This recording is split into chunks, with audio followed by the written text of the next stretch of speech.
సాహస ప్రయాణం మేమందరం కలిసి అడవిలోకి వెళ్తున్నాం. ఇది ఒక పెద్ద అడవి.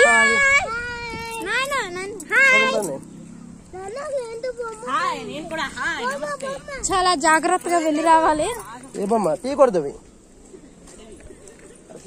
ఇది ఒక పెద్ద అడవి. ఈ అడవిలో ముసళ్ళు ఉన్నాయన్నారు.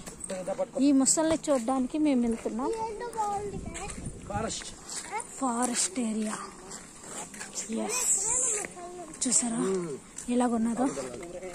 మనుషులు సంచరించిన అడవి. చాలా జాగ్రత్తగా ఉండాలి.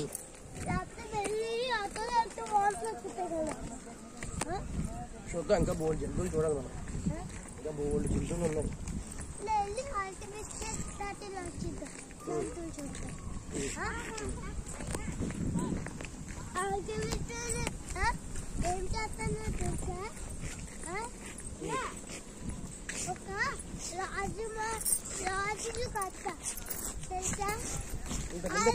కాళ్ళు వచ్చి వెళ్ళిపోయాం. ఏడ్చుకమ్మా, కాళ్ళు ఏడ్చుకో. ఇప్పటికే తెగిపోయా. రెండు కాళ్ళు ఇక్కడ 30 దాకా వచ్చి వెనక్కి వెళ్ళిపోయాను. ఒకటే వెళ్ళకుండా. ఇది అంతా అడవి. ఇదంతా పెద్ద అడవి. అడవిలో కడుగు పెట్టిన మనుషులం మేము.